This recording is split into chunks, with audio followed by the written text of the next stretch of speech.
Hi there, it's Alistair here, and in the penultimate episode of our mini-series on media magnate Rupert Murdoch, we look at his big power base in the United States, Fox News. The rise of Fox News over the past couple of decades has influenced so much of American politics and frankly facilitated the rise of one Donald J. Trump. If you're interested in more, we've included a clip here from this week's episode, but if you want the whole thing and get all the benefits of Trip Plus membership, sign up at therestispolitics.com. There's an amazing line in your book which makes me think of Trump, but this is you writing about Murdoch. He is, and this is a fundamental entrepreneurial talent, a master illusionist. It's the essential entrepreneurial skill to convince people that you are what you have yet to become. So it's back to this point about people aching to believe that he's not as bad as everybody says. He'll be good for the Wall Street Journal. He'll respect the rules that we put in place. And then every time he lets them down.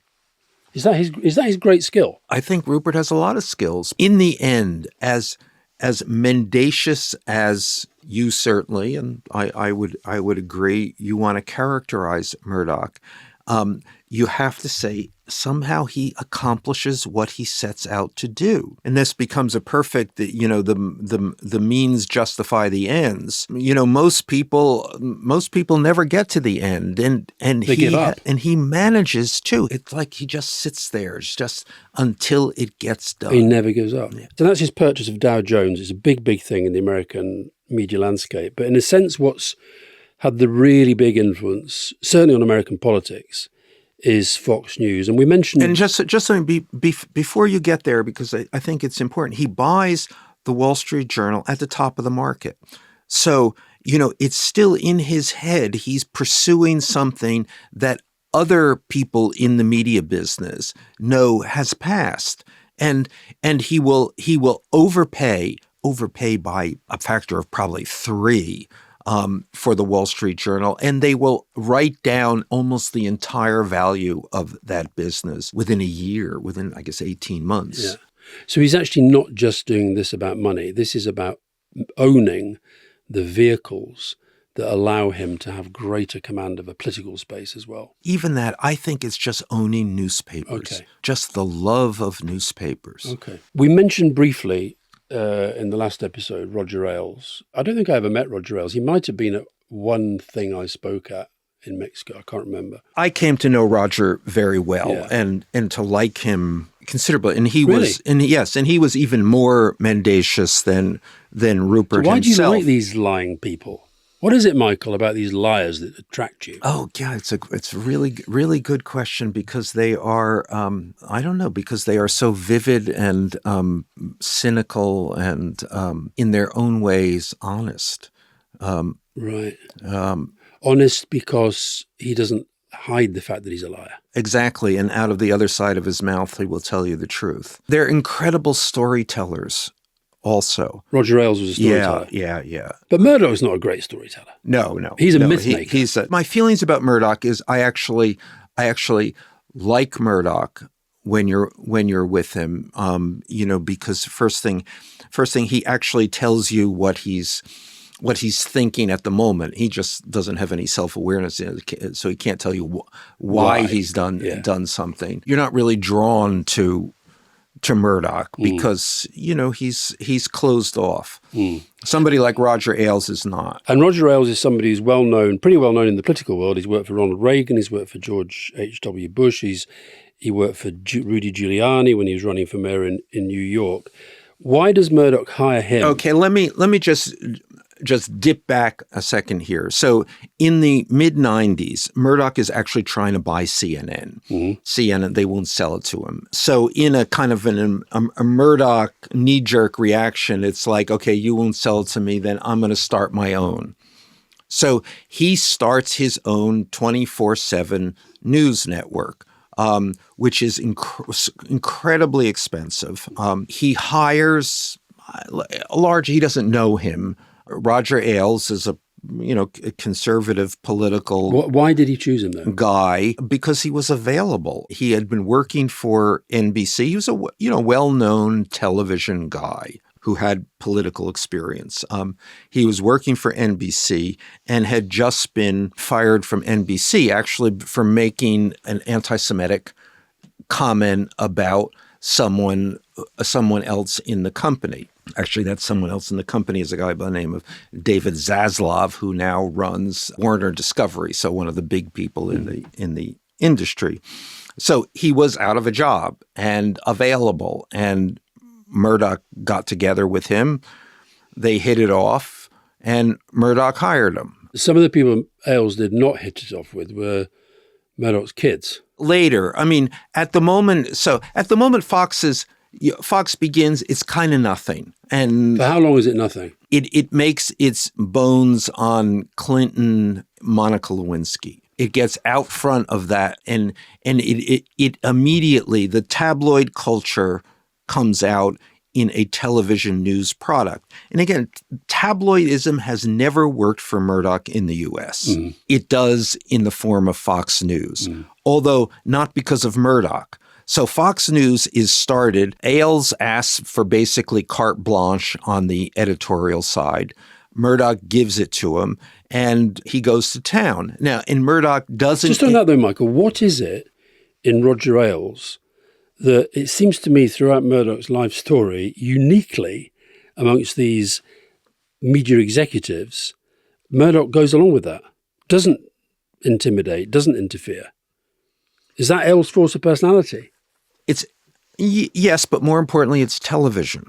And Murdoch doesn't get it. Murdoch doesn't get television. His only interest in television is that it make money for him. The exclusive charm of the business for Murdoch, cash flow. Ailes almost immediately starts to produce this. The numbers start to go up. And because of, again, this tabloid thing, Clinton, Monica Lewinsky starts to go up. So it starts in 96, and by 2001 is beating CNN. Yeah. And that's when Ailes, I think this is in your book, said, he wanted CNN, but I've given him Fox News. Yeah. How long before Murdoch starts to feel a bit queasy? Because what's amazing about your book, I get the feeling he doesn't really like Fox News very much. He doesn't really care about Fox News. It's kind of a low rent thing. Right.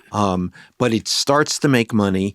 It starts to get numbers. He's pleased with it. Because it's making money, he doesn't have to spend a lot of time with it. It's not horrible at this point. It's okay. It is what it is. It's okay. A kind of tabloid thing. When does it become very political? When do we get to the point? And tell me if this is true. Somebody once told me that I was at one of these Murdoch events, and somebody told me that Roger Ailes every morning sent out a note to all staff that these are the propaganda points that we're making today. Roger's a good storyteller. He sees television as a coherent thing.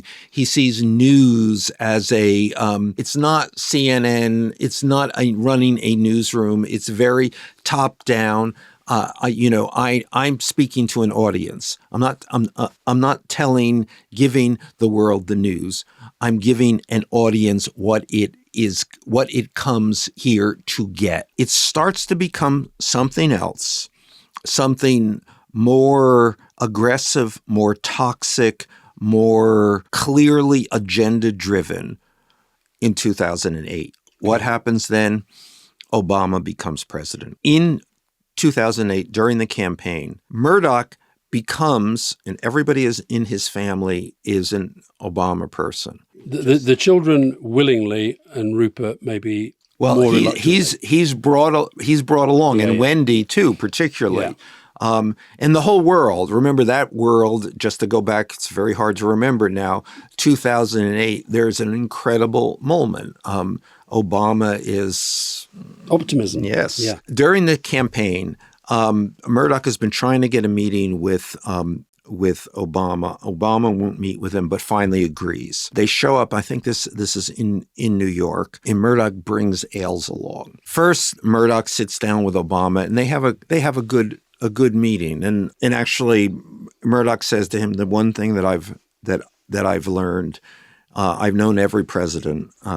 Something Murdoch is very proud of. Yeah, but you know what's really interesting about that? I can remember George W. Bush I'm sure of this, saying to us once, what's this guy Murdoch like? I don't really know him. I don't know. I mean, I know that Murdoch has said, point of pride, I've known every president.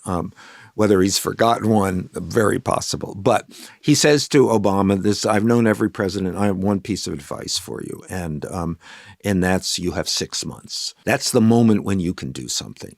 And then Obama curiously talks to him about his father. I mean, asks Rupert about Rupert's father, Keith. Mm-hmm. So they have a perfectly civil, respectful discussion. I think they get along. Then he brings Ailes in, and Obama goes to town on him. Good for him. I mean, rips him apart.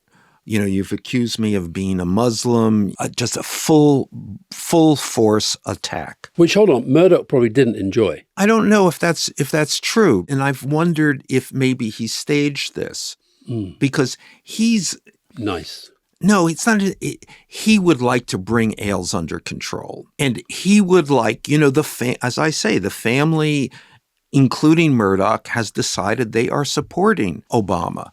Because I'll tell you why I say that. I was once in Tony Blair's flat in Downing Street, and Rupert Murdoch came with the two sons, Lachlan and James, and we ended up talking about the Middle East. And James started speaking really quite passionately from a pro-Palestinian perspective, and got quite, you know, aerated about Israel. And of course, Murdoch is, you know, full, very, very pro-Israeli. I remember I said in my diary that I was quite impressed by the way that even though there's the Prime Minister sitting there, Murdoch kind of let James do a lot of the talking.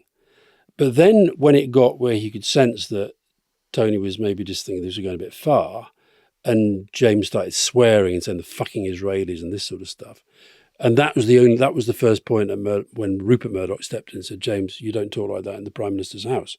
But so I always feel he doesn't quite like those really. No. He's a conflict averse, but Yeah. But if somebody else is conducting the confrontation, he can sit back. Yes. Yeah. But at any rate, I think that this phenomenally backfired on all concerned because Obama as well. Because Ailes became an enemy. Just doubled down, and it gave Fox a whole new edge. The Obama thing. And if you go back to our first discussion of when I was talking about how the way Murdoch operated with his editors, and he threw out hints and off they went and thought like he did, Ailes is not doing that. Ailes is thinking like Ailes thinks, not how Murdoch thinks. Completely. And Ailes is undermining, to a large degree, Murdoch. And when he said, so there's this phrase, this sentence that Ailes comes out with, once it has become the Fox News that we know today, it's not enough that conservatives like us, but that liberals hate us. In his head, liberals includes Lachlan Murdoch, James Murdoch, Elizabeth Murdoch. Ailes is always, I mean, takes a visceral dislike and opposition to the children. They spend the money I make, Ailes says. He also says at one point that Rupert Murdoch is kind of pathetic around those children. Completely, He's yeah. weak. So Lachlan Murdoch, who was brought back from Australia to be sort of, you know, his father's lieutenant, the number two, he's basically forced out of the company. Or Ailes and another executive, Peter Chernin, force Rupert to decide. It's us or him. I don't know what Ailes' kind of social views were, but he's pretty profoundly homophobic. He's constantly sort of running the line that both the boys are gay. Totally. And then he has evidence and pictures. Which we've never seen. No. So he probably doesn't have Of course not. Will Rupert Murdoch be remotely jealous of the fact that Ailes is he becomes increasingly credit for this? He becomes increasingly, because this is painful to Murdoch, is that the news accomplishment of his life, and remember, Murdoch sees I'm a newsman, is Fox News, and he has nothing to do with it. It's not his, and there's no way he can claim that it is his. It is Roger Ailes' creation, and everything happens there because of Roger Ailes. Murdoch doesn't know what to do about this. So when I was writing my my book, the only stipulation, I could do anything. I could say they had no control over it. The only stipulation was that I not speak to Ailes, because Rupert clearly thought he was going to claim the credit here. And I assume you spoke to Ailes. I didn't. Oh, I didn't. you did as you were told, Michael. And I was friends with Ailes before this. I always liked him. And matter of fact, he once hired my daughter, and which was an Ailes thing, very Godfather-like. I'll take care of you. And you remember we talked about the Titanic, that Murdoch was really pissed off that, was it Leonardo DiCaprio and Kate Winslet were getting these sort of mega bucks? Yeah. Did he get pissed off that Sean Hannity and Tucker Carlson and these people became multimillionaires from? They don't become multimillionaires until later. So we're still in the period in which Fox is running at is a cheap place. Okay, so it's growing. But when people at CNN are still making a lot of money. Yes, and later, so Ailes will be ousted in 2016. And then this whole salary scales change at Fox. But does that piss him off, or does because I get the sense with Fox News that it's almost like it becomes a bigger brand than any of the everything titles. Is complicated about Fox News for vis-a-vis Murdoch, as it will be complicated about Donald Trump. Yeah. I mean, these are things which he theoretically should control but can't control anymore. They have a life of their own. So Fox is set in motion by Ailes. Ailes creates this fiefdom which only he controls. And all of the people at Fox are loyal to Ailes. They're not loyal to Murdoch. Murdoch is just a kind of a remote, unpleasant cloud somewhere out there. And today, with Trump in charge again, it's become a given that we talk about a very polarized America. What's your assessment of the role of Fox News? It becomes elemental. It teaches a whole population of the country a new catechism, and it's a right-wing, nationalistic, xenophobic way of thinking. It is articulated by Fox. It's propagandized by Fox. It's the repetitions of Fox drill it into the heads of people who become only Fox listeners. It becomes cult-like. So you've got the Rupert Murdoch there. You've got the kids who are feeling a bit kind of bruised by stuff. They don't like Ailes. They don't like Fox. They're still sort of probably back of the mind thinking, Dad's getting on a bit, this succession stuff's going to be real.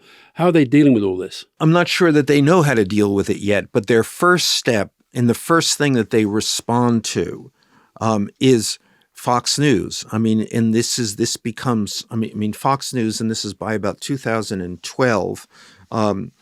Fox News is a major power, and it is a disruptive power and a toxic power. And the kids take a stand against it. This is done by a statement from Matthew Freud, who we've spoken about before. I mean, he becomes in his position in the family is an interesting one, and he's working this, and he has his own agenda, but he steps forward and becomes the spokesman for the children and issues a statement about Fox News, which is devastating. Yeah, you're absolutely right. The New York Times and Matthew Freud, on the record, he's married to Elizabeth, and he's also openly speaking for her and her siblings. And he says, I am by no means alone within the family or the company in being ashamed and sickened by Roger Ailes' horrendous and sustained disregard of the journalistic standards that News Corporation, its founder, and every other global media business aspires to. So it's quite strong stuff. You know, he's throwing down a flag here, and it is an open challenge.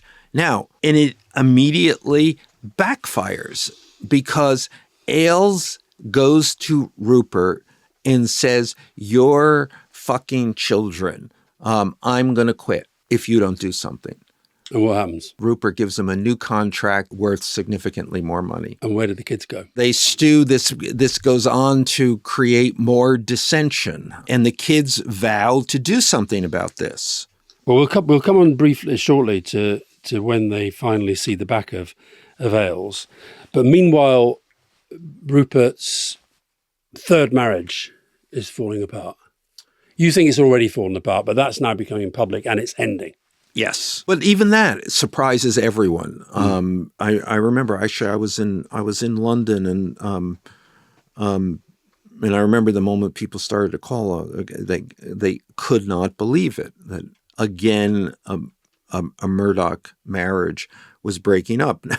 Now in hindsight, there have been so many marriages that have broken up. Why should this be a surprise? But there's just something about Murdoch that you just don't expect him to have that kind of dramatic personal life, which it turns out he does. The age gap was not good. Come on, be honest. And she's quite a vibrant socializer. No, I mean, she's a social being, a social climber. She's out there. And I think living with Rupert would be, frankly, very difficult because, he is only interested in work. And he's only interested in talking about the media business. And he is, again, I mean, I can't imagine Rupert's personal life. The cause, and this is going to be an awkward moment here, but the proximate cause is an affair that she is said to have had, that Murdoch certainly believes she has had and believes he has evidence of, with Tony Blair.